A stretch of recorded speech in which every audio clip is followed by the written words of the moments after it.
말씀은 요한계시록 18장 9절서부터 14절입니다.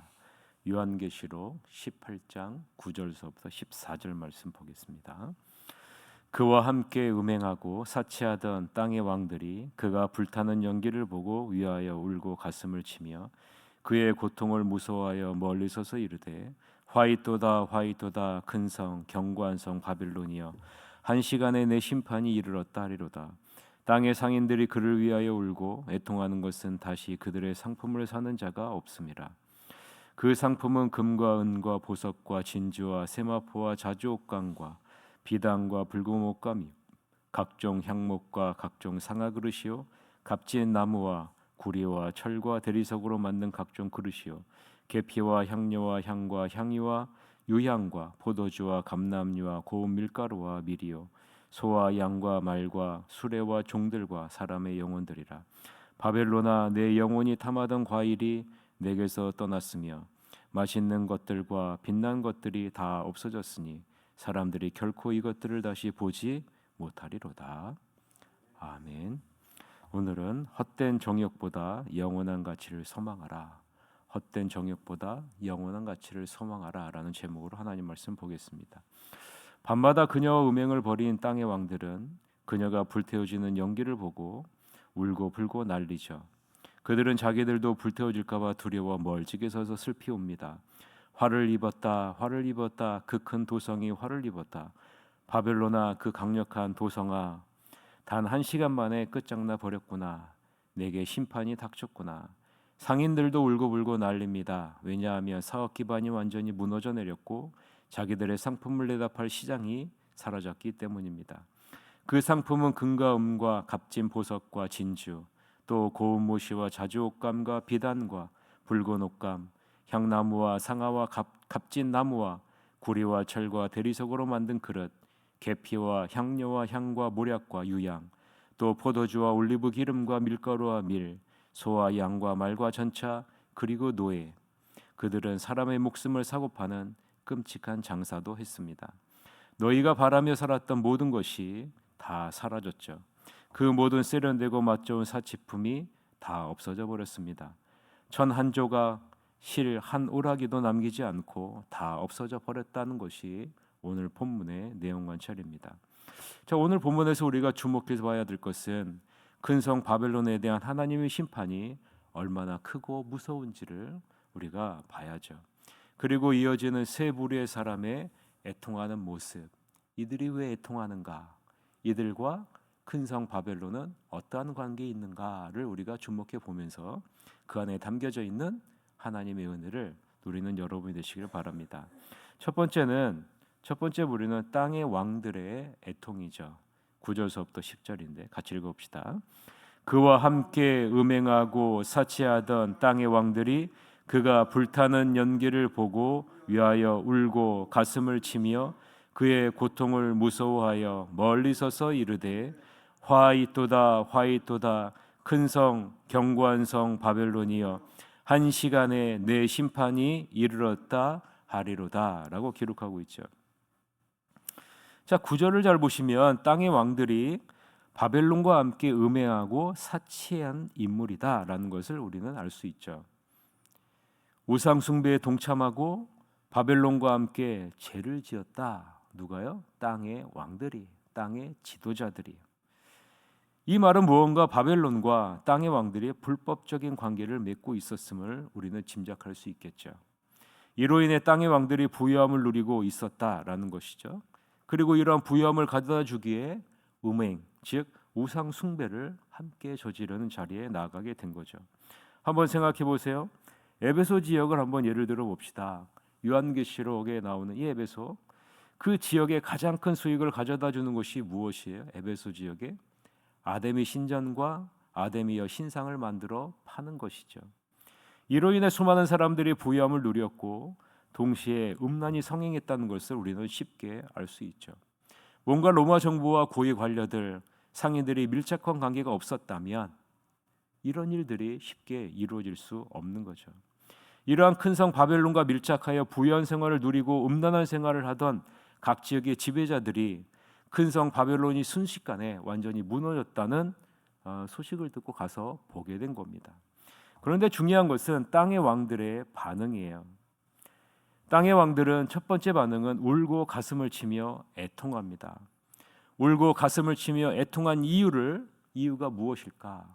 우리는 보통 울고 가슴을 치며 애통하는 이유가 어떠한 경우일 때 그렇게 하잖아요. 근데 10절을 보면 이들이 울며 애통하며 가슴을 치는 이유를 밝히고 있는데 그 고통을 무서워했기 때문이라고 말합니다. 무서워했기 때문이다. 그리고 땅의 왕들을 멀리 서서 보면서 화이또다 화이또다 하고 외쳐요. 땅의 왕들이 무서워하는 이유를 우리는 분명하게 알고 있어야 되는데 그것은 큰 성 바벨론의 멸망이 결코 자기들과 무관한 일이 아니라라는 것을 알고 있기 때문이죠. 아무리 멀리 서서 화이또다 화이또다 외쳐도 아무리 거리를 두고 있어도 큰 성 바벨론에게 임한 심판이 이 땅의 왕들도 다가올 수밖에 없다라는 것을 알고 있는 거죠. 이 땅의 왕들도 피할 수 없다는 겁니다. 음녀 바벨론과 함께 음행하고 그녀와 방탕한 삶을 탐닉했던 땅의 왕들이 이제 큰 성 바벨론과 동일한 운명이 될 것임을 이들은 알고 있기에 두려워하는 거죠. 두려워하는 거죠. 하나님의 심판을 두려워하는 거예요. 여러분, 요한계시록을 통해 하나님은 반복해서 계속 말씀하시죠. 마지막 때에 있을 하나님의 심판은 하나님을 대적하는 이 세력에게는 두려운 것이고 하나님의 자녀에게는 기쁘고 즐거운 것이다 라고 말씀하고 있는 거죠. 왜냐하면 하나님이 하나님의 자녀를 구별하는 놀라운 은혜의 시간이기 때문입니다. 그래서 애통하고 통곡하고 무서워하는 겁니다. 중요한 것은 헬라어 원문을 보면요, 본문에서는요 멀리 서서가 가장 먼저 나와요. 멀리 서서 봤다, 멀리 서서 구경했다라는 거죠. 왜요? 이 땅의 왕들은 음녀 바벨론과 같이 한순간에 멸망당하고 싶지 않기 때문이죠. 그러나 아무리 멀리 서서 있어도 음녀 바벨론과 함께 우상 숭배하고 음행을 저지른 땅의 왕들도 결국 바벨론과 같이 한순간 사라지게 될 것이다 라는 겁니다. 땅의 왕들이 음녀 바벨론을 어떤 존재로 여겼는지 보십시오. 땅의 왕들은 음녀 바벨론을 자신들에게 부유함과 쾌락을 가져다주는 수단으로 대상으로 바라보고 있다는 겁니다. 그래서 음녀 바벨론의 갑작스러운 멸망으로 자신들이 누리던 부유함과 쾌락이 갑자기 사라진 것에 대한 애통함이 이 안에 담겨져 있는 거죠. 그럼 두 번째 땅의 상인들의 반응을 한번 봅시다. 두 번째 땅의 상인들이 음녀 바벨론의 멸망을 보고 애통하는 이유가 무엇인가? 11절부터 13절 같이 읽읍시다. 땅의 상인들이 그를 위하여 울고 애통하는 것은 다시 그들의 상품을 사는 자가 없음이라. 그 상품은 금과 은과 보석과 진주와 세마포와 자주옥감과 비단과 붉은 옷감이요 각종 향목과 각종 상아 그릇이요 값진 나무와 구리와 철과 대리석으로 만든 각종 그릇이요 계피와 향료와 향과 향유와 유향과 포도주와 감람류와 고운 밀가루와 밀이요 소와 양과 말과 수레와 종들과 사람의 영혼들이라 라고 얘기하죠. 여러분, 땅의 상인들이 큰 성 바벨론의 멸망을 바라보며 울고 애통하는 이유가 무엇이라고 11절에 기록하고 있어요? 그들의 상품을 사는 자가 없어졌기 때문이다 라는 거죠. 땅의 상인들이 애통하는 이유는 음녀 바벨론의 멸망으로 인해 다시는 국제 모욕을 통해 물건을 팔 수 없게 되었기 때문이라는 거예요. 그래서 큰 돈을 벌 수 없게 되었다. 땅의 상인들이 음녀 바벨론을 어떤 대상으로 여기고 있어요? 자신에게 이익과 풍요를 가져다주는 대상으로 여기고 있는 겁니다. 음녀 바벨론의 멸망에는 관심이 없어요. 오직 관심은 자신들에게 이익을 가져다 주는가, 가져다 주지 않는가라는. 우리가 살고 있는 이 세상도 마찬가지 아니겠습니까? 다른 사람의 불행, 상대방의 아픔에는 관심이 없습니다. 오직 관심은 어디에 있습니까? 나의 이익, 내게 유익이 되는가. 이것이 주된 관심의 대상인 세상이 우리가 살고 있는 세상 아니겠습니까? 하나님의 말씀이 어떻든 이 세상 사람들이 가장 관심을 갖는 것은 물질적인 풍요, 건강, 성공인 것이 우리가 살고 있는 세상 아니겠습니까? 이러한 땅의 상인들은 사람마저도 몸의 가치로 여기고 사고 팝니다. 그리고 사람의 영혼도 매매하는 상품 목록에 포함하고 있는 거죠. 타락한 이 세상은요, 돈이 되는 것이라면 무엇이든지 상품화한다라는 거예요. 마지막 때는요, 사람마저도 상품화하는 시대가 될 것이다. 여러분, 이 세상이 추구하는 것이 무엇인지 느껴지십니까? 사람의 인권을 외치지만 정작 자신의 이익을 위해서는 사람의 인권을 빼앗고 그들을 종으로 그저 몸의 가치로만 여기는 세상이 우리가 살고 있는 세상이고, 점점 더 심해져 영혼마저도 매매하는 대상으로 여기는 자리에 나아가게 된다는 거예요. 화면에 여러분, 주님은 우리를 어떠한 대상으로 여기십니까? 주님은 여러분을 어떠한 대상으로 여깁니까? 세상 사람들은 자기의 이익을 우선시하는 대상으로 여기지만 주님은 우리를 천하보다 귀하게 여기시지 않습니까? 누가복음 12장 7절에 보면 너희에게는 심지어 머리털까지도 다 세신 바 되었다. 두려워하지 말라. 너희는 많은 참새보다 더 귀하다. 귀하다.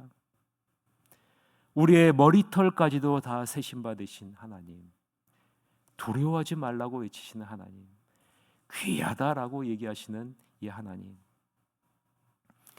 우리가 죄의 종으로 끌려가 영원한 사망으로 가는 것을 차마 볼 수 없으셔서 친히 성자 하나님이 그 누리던 모든 것을 다 내려놓고 낫디 천한 인간의 몸으로 이 땅에 오셔서 우리를 대신해 자기의 몸을 십자가에 아낌없이 못 박아 내놓으신 분이 바로 우리의 주님 아니십니까?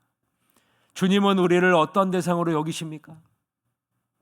자기의 이익의 대상이 아니라 우리를 위해 아낌없이 희생하시는, 우리의 이익을 위해 이 땅에 내려오셔서 자기를 아낌없이 내어주신 분이 주님이십니다. 자신의 이익을 위해 상품화하는 타락한 이 세상과는 완전히 다르죠. 주님은 우리를 그러한 대상으로 여기지 않습니다. 우리를 사랑의 대상으로 여겨요. 이 세상의 권력과 부와 육신의 쾌락, 정욕을 여러분 소망하며 사시겠습니까? 세상은 이것을 행복이라는 단어로 포장하죠. 그러나 이 세상은 한순간에 무너지게 되고 사라지게 될 것임을 여러분 잊지 마십시오. 14절에 보면요, 떠났다, 없어졌다, 결코 다시 보지 못한다 라고 삼중적으로 강조를 하고 있는 것을 우리는 분명하게 알 수 있습니다. 이 세상은요, 한순간 떠나고요, 한순간 없어지고 결코 다시 보지 못하는 세상이 될 것이다 라는 말입니다. 저는 여러분이 영원한 가치를 담은 복된 삶의 자리로 나가길 간절히 소망합니다. 사라질 이익과 쾌락이 아니라, 영원히 없어질 것이 아니라 영원히 없어지지 않을 하나님의 나라의 영광을 소망하는 복된 자리로 여러분이 날마다 가까이 나아가기를 간절히 소망합니다.